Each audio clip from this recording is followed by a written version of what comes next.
Being a flatlander from South Florida, elk hunting is just different. Between the elements of the mountains to the realness of Mother Nature, there are just so many challenges to just surviving the wilderness, let alone hunting and game planning to kill an elk. It's these challenges that keep me consistently coming back to these mountains to chase these bugling elk every September.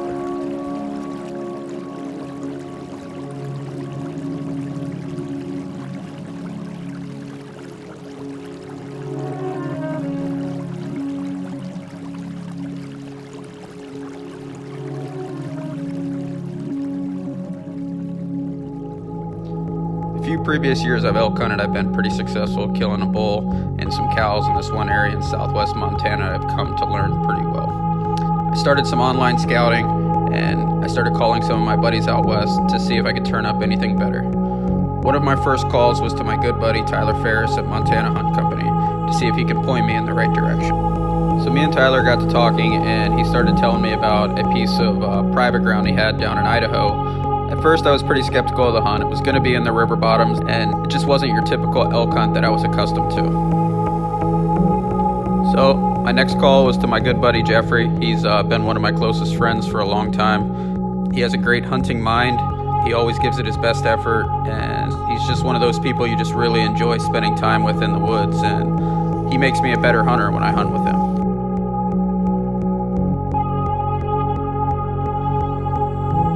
Well, that morning we did a lot of listening and not really much hunting, just trying to figure out with maps and listening to the bugles and the elk where exactly they were and put it all together so we could game plan for the afternoon and for the next day and just kind of be smart about how we were going to go into approaching these elk.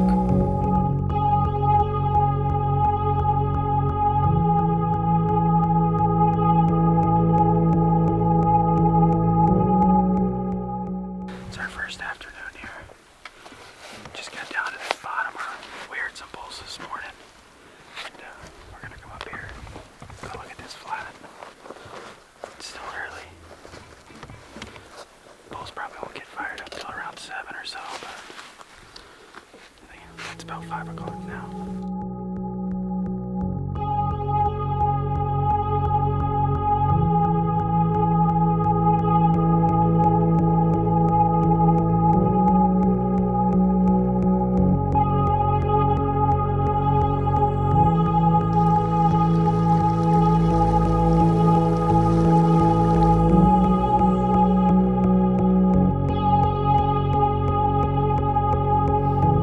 That afternoon, we set up on the south side of the property where it sounded like a big mature bull was.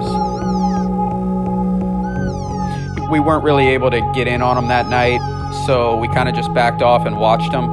And we knew that this was going to be one of the bulls that we were going to have to go after at some point when the wind direction presented us an opportunity to get in there and try to kill him. All right, guys, it's day 2. Last night we got on 3 good bulls.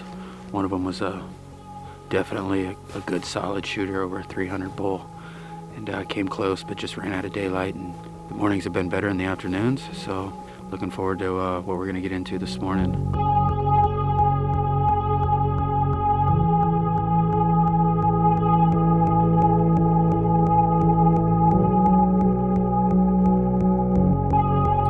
The next morning was much of the same. We were in a lot of elk, in and around a lot of elk. We never really got in position to try to get in close, but we were able to learn enough that morning that we thought in the afternoon we'd have a really good opportunity to get in there and kill a bull.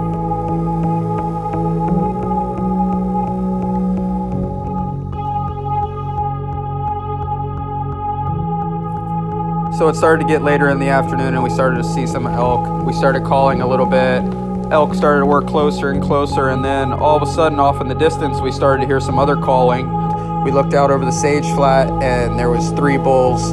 We figured we'd sprint over there, get to as close as we thought we could. So we hustled over there. We knew our best thing to do was to set up and call, and hopefully those bulls would come running or at a faster pace and they could close the distance to us. So Jeff set up about 40-50 yards in front of me and Sam. I put up a decoy, I had another decoy in my hand, and I just started calling and calling and calling. 2 of them started fighting pretty aggressively back and forth.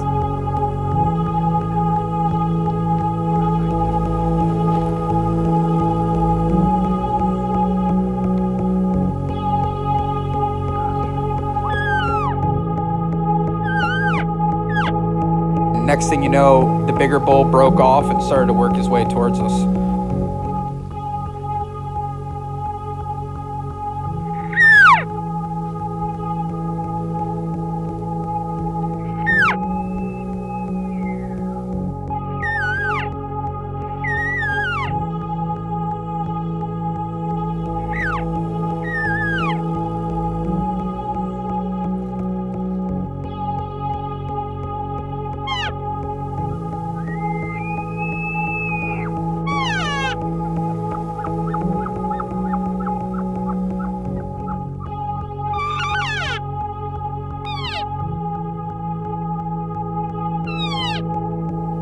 Jeff drew his bow back. It looked like he had a good solid anchor on the bull. I started calling a little bit. The bull stopped. Jeffrey let his arrow go. The bull ran off, probably did a big loop to about 400, 500 yards from us and just stood there.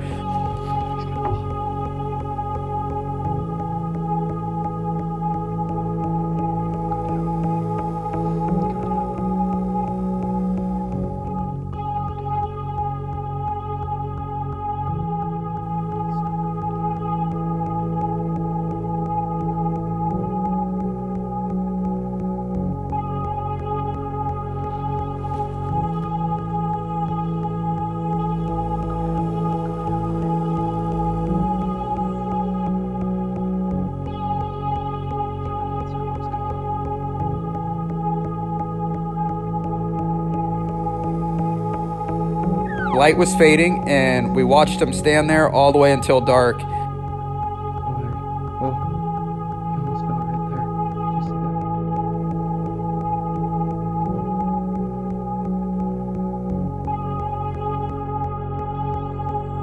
We went back to the house that night. We watched the video replay a bunch of times, and it looked like it was a pretty high hit in the shoulder. We knew it was going to be tough to recover this bull, but that next morning we knew, we were gonna give it our all, and hopefully we would be able to find the bull.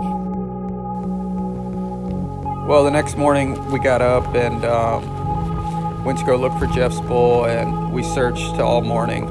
We searched till probably 2 o'clock in the afternoon, really, and all we found was one spot of blood.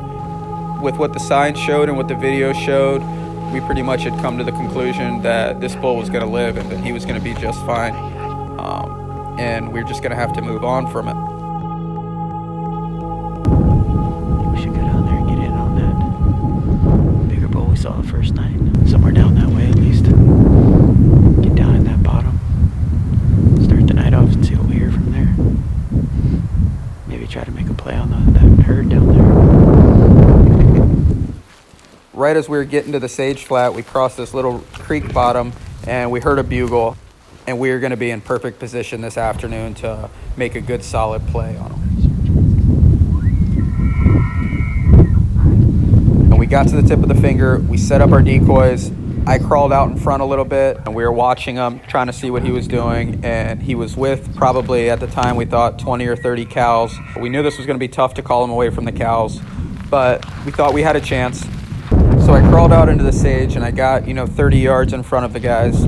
I started making my cow calls to let them know that let's start our calling sequences like we had gone over, and let's challenge this bull and see if we can pull him off these cows and get him in close for a shot. After about 30 or 40 minutes of working this bull, it just wasn't going to happen, and there was only one thing I could do to maybe get an opportunity. After about an hour of working my way through the sage, I was able to get to the top of this little brush hill, and it wasn't what I thought it was when I first saw it. It wasn't the best position to get a shot. I couldn't get a shot from there. The brush was thick, and I could only shoot to my left and to my right. I wasn't going to be able to shoot in front of me. The bull would get up, he would bugle, he would sit in his wallow, and he just wasn't moving as much as he was at first. The cows started to work closer and closer and closer and started to head towards the alfalfa. So I started ranging the cows. They were at 55 yards, 50 yards. The bull was in front of me working towards them. He was at the end of all the cows. The cows were perfectly in my right shooting lane, and he stepped out into my right shooting lane. I drew back. I got my anchor. It was perfectly set. I put my peep on him. I could see clear on my pins, and I released the arrow.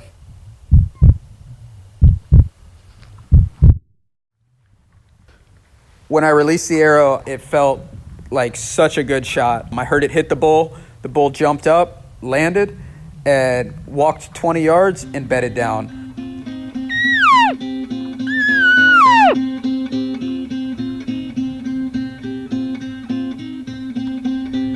At this point, it just felt so good, and I knew he was going to die right there. Well, that's at least what I thought. Had him bedded down last night. Gave him all night to rest. And go in there this morning. Hopefully he's laying right where we left him. Got a little rain pushing in, so hopefully he is. Going in the morning, we had everything ready to pack this bull out. We started scanning the sage, and about 150 yards from where we last saw him laying down, we saw my bull just standing there. His whole body language said he wasn't doing very well, that he was probably just about dead standing up. We kind of game planned for what our next course of action would be, and thought the best thing to do was for me to crawl in there, get within range, and finish this bull off.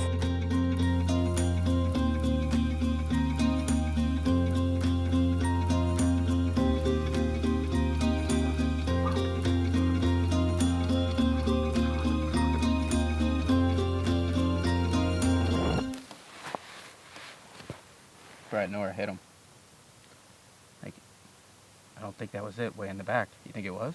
I had my head held really low. It was my decisions that did not let us recover this bull.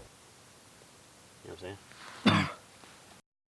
When we were reviewing it, we knew this bull was going to die. It was just a matter of time, and he would probably die at the end of wherever his last run was going to be. So we felt like we were going to have a very good chance to recover this bull, but there was only one problem. It was on somebody else's private land that we did not have permission to go on.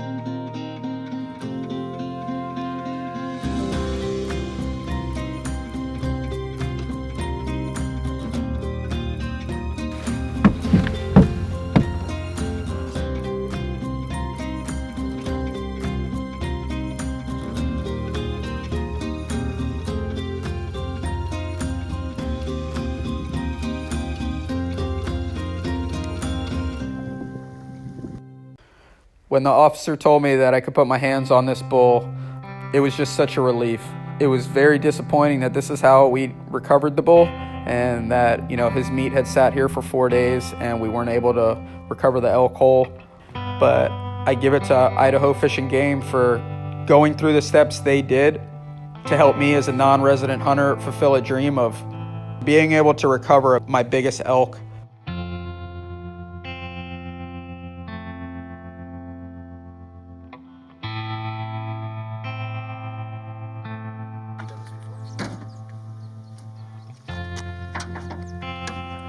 There she goes.